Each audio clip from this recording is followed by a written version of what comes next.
Yang namanya mobil tua pastinya banyak perawatan. Sama mobil yang aku punya Mazda 2 tahun 2011, jadi ini udah mulai butuh perawatan. Kilometernya udah 138 ribuan dan rasa-rasanya kampas koplingnya udah kurang menggigit, jadi emang butuh perawatan. Kalau nanjak dikit, kalau nggak koplingnya pas banget suka gacut mati. Nah, ternyata setelah dibuka kondisinya emang udah tipis dan kata mekaniknya sih emang udah waktunya diganti. Aku nggak ngerti kampas kopling ini sebelumnya udah diganti apa belum sama pemilik sebelumnya. Tapi yang jelas yang aku buka ini dari dalam mesinnya itu kampas koplingnya mereknya Valeo. Kalian tahu nggak aslinya apa bukan? Dan ini emang kondisinya kalau mundur juga udah kerasa gredeg dan emang nggak nyaman banget. Nah, ini kampas koplingnya yang tadi yang udah buluk, udah kayak gitulah ya. Nah, ini penggantinya pakainya Seiko. Itu udah lagi disetting sama om mekaniknya. Bapak-bapak mekaniknya ini sambil ngajarin aku ini part ini namanya ini, fungsinya ini kayak gitu. Nah, buat teman-teman yang pengen tahu soal mobil, khususnya perawatan mobil tua Mazda tuh, ya kalau aku lagi perawatan juga insya Allah tak videoin ya. Jadi jangan lupa di subscribe juga. Namanya mobil tua, kalau masuk ke bengkel itu pastikan bawa uang ekstra, karena pasti ada aja kerusakan-kerusakan yang nggak kita rencanakan. Misalnya kayak ini, aku nemu engine mounting bawahnya itu udah hampir putus kayak gitu ya. Nah, itu sebenarnya butuh diganti. Cuman kebetulan cari partnya di toko-toko di sini itu nggak ada. Jadi ya terpaksa dipasang dulu lagi. Nggak cuma itu, di kaki-kaki bagian kiri biasa kena jelegongan ya. Itu link stabilnya juga kena. Artinya harus diganti juga. Buat kalian yang belum tahu link stabil itu kayak gimana, cari aja lah ya. Aku nggak sempet videoin soalnya. Nah, ini udah mulai proses pemasangan sama omnya. Tadi udah mulai dibersihkan, ini udah mulai dirapikan, dipasang, dan pastinya semoga ini awet, semoga ini aman, semoga aku pakai kampas koblingnya ini nggak boros-boros amat. Karena biayanya lumayan sih. Nah, buat teman-teman, ini proses yang setelah udah dipasangnya, udah mapan di situ, udah dikencengin sama omnya, dan sebentar lagi paling tinggal dipasang, ditutup. Satu lagi kerusakan yang emang aku udah tahu dari awal, bocor oli. Nah, ini yang harus diganti adalah packing deksel.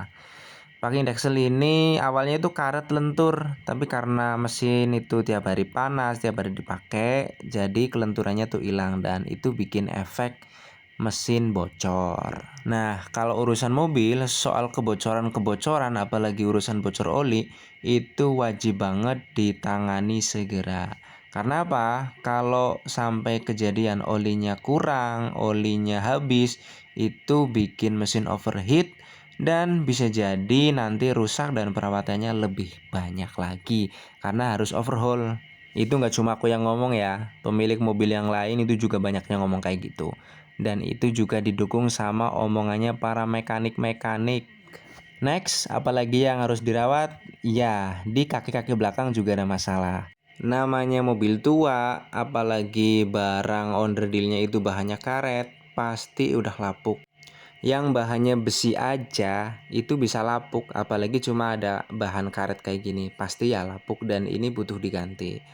Aku yakin ini butuh diganti karena ada suara gelodak-gelodak di belakang saat aku berkendara pakai Mazda 2 2011 ini.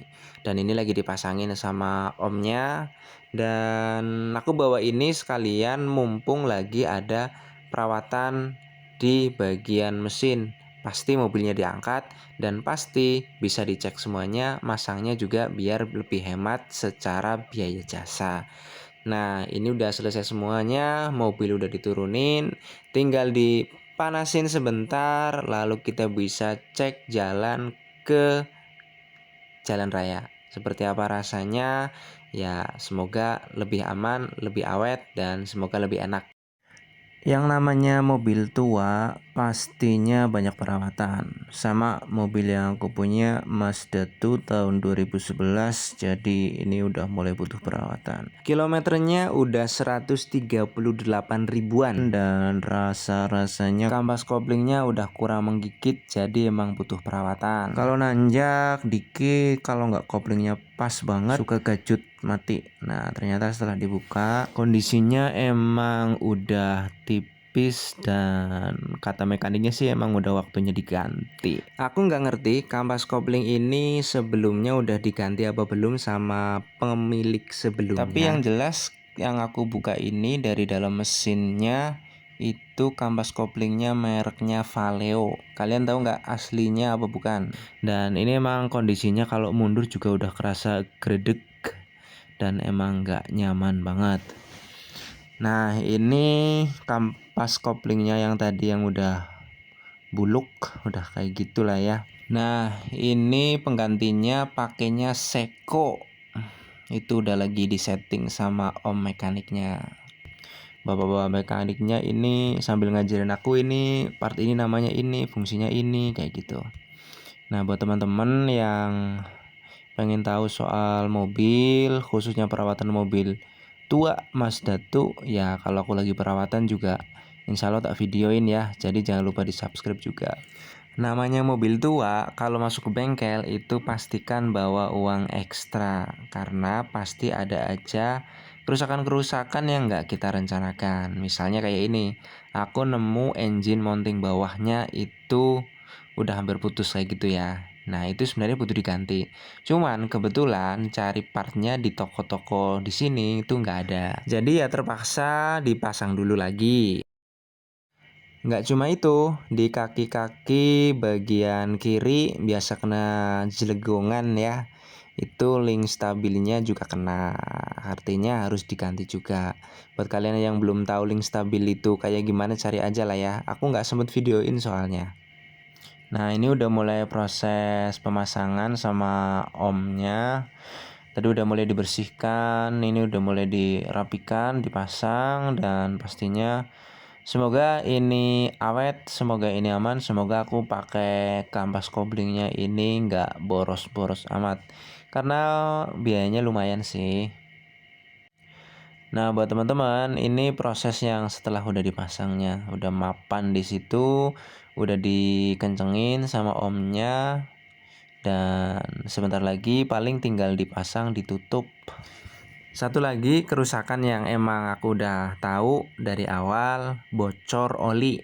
Nah, ini yang harus diganti adalah packing deksel. Packing deksel ini awalnya itu karet lentur, tapi karena mesin itu tiap hari panas, tiap hari dipakai, jadi kelenturannya tuh hilang dan itu bikin efek mesin bocor. Nah, kalau urusan mobil, soal kebocoran-kebocoran, apalagi urusan bocor oli, itu wajib banget ditangani segera. Karena apa? Kalau sampai kejadian olinya kurang, olinya habis, itu bikin mesin overheat dan bisa jadi nanti rusak dan perawatannya lebih banyak lagi karena harus overhaul. Itu nggak cuma aku yang ngomong ya, pemilik mobil yang lain itu juga banyak yang ngomong kayak gitu. Dan itu juga didukung sama omongannya para mekanik-mekanik. Next, apalagi yang harus dirawat? Ya, di kaki-kaki belakang juga ada masalah. Namanya mobil tua, apalagi barang onderdilnya itu bahannya karet, pasti udah lapuk.